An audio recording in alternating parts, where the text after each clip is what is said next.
Fala pessoal, aqui o Vegito louco das ideias. Nesse vídeo vou refutar o Roberto mais uma vez. E esse vídeo vai ser definitivo, afinal não vou continuar refutando alguém que simplesmente ignorar meus argumentos. Agora vamos para a intro.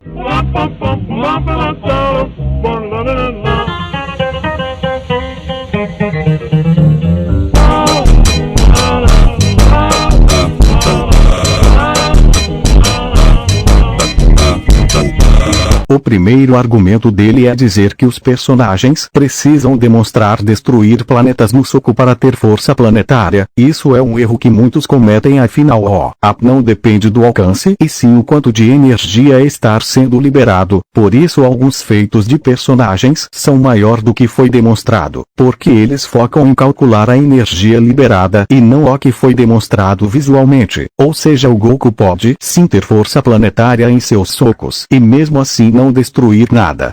O segundo argumento que ele usar é que o Gohan criança Broly não tem controle de Ki, por isso eles não destroem nada, mas novamente isso é um erro. Mas primeiro vamos ir para o Gohan. Gohan já sabia usar o Ki perfeitamente, afinal ele conseguiu sentir o Ki como se fosse algo natural e também ele não sair destruindo as coisas mesmo andando todo seu poder, e uma prova que Gohan tem controle de Ki. Afinal Gohan sendo criança ou não, o Piccolo ficou um ano ensinado ele a ficar mais forte, logo também aprendendo a controlar o Ki. Outra coisa é que para destruir por exemplo um planeta e precisou que o guerreiro tenha essa intenção. Exemplo é o Nappa, que quando chegou destruiu uma cidade usando uma técnica, mas quando usou a mesma técnica mal causou danos ao local. Então sim, precisou ter a intenção de destruir algo para poder destruir um planeta. Ele também fala do que o Gohan não tem o controle de Ki por ele ser uma criança, mas sinceramente isso não tem lógica, afinal o Gohan já sabia usar o Ki de maneira básica e ainda por cima ele reduziu o dano causado pelo ataque, e não tem nada de incoerente porque ele simplesmente fez isso. Tá no anime e mangá. Ignorar isso é a mesma coisa de ir contra a obra. Ele também fala do Broly não ter controle por não sair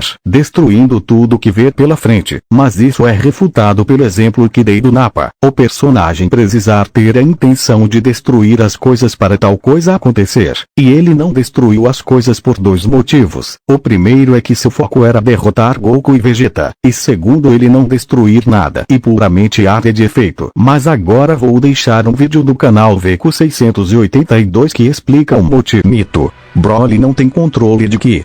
Realidade: sim, ele tem controle de Ki.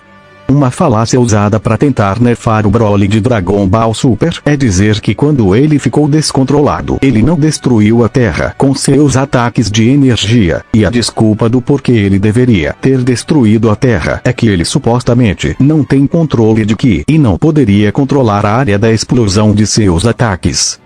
Mas isso é mentira. Broly tem sim controle de Ki, já que ele é capaz de fazer coisas como voar, manifestar sua aura e lançar rajadas de energia, algo que é necessário o controle de Ki, como o Gohan explica pra Videl. Portanto, sim, Broly tem controle de Ki. Mas muitas vezes a Terra não é destruída por conveniência do roteiro e não porque os personagens são fracos. Como poderá ver o Broly não destruir nada e explicado na própria obra.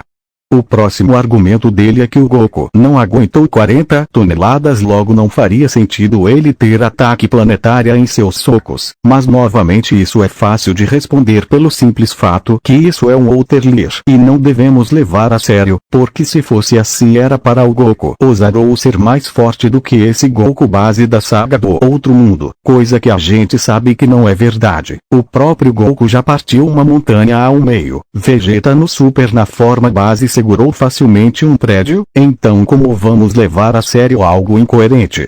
Outra coisa que força de levantamento é força de impacto são diferentes e deve ser analisar separadamente. Então usar isso para nerfar o verso e algo sem sentido. Ele pergunta se o Ki é seletivo, e a resposta é sim, o Ki é seletivo. Os personagens de Dragon Ball, mais especificamente os Saiyajins, têm uma transformação que se chama Super Saiyajin grau 2 e 3, que concentra o Ki barra células S para focar em aumentar os músculos, ou seja, o que mostra que o Ki pode ser concentrado em partes do corpo. Agora vamos para o tamanho do caminho da serpente. Bom, eu não vou falar, afinal eu já fiz um vídeo sobre, então irei mostrar qual o tamanho do caminho da serpente. Muito fãs de Dragon Ball afirmam que o caminho da serpente é de 1 milhão de quilômetros. Isso é refutado por essa afirmação ser uma lenda e não um fato. Como podem ver, o caminho da serpente começa no Senhor Imadayor e vai até o Senhor Kaio, pegando quase metade da bolha que tem o tamanho do universo. Então o caminho da serpente tem mais ou menos metade do universo.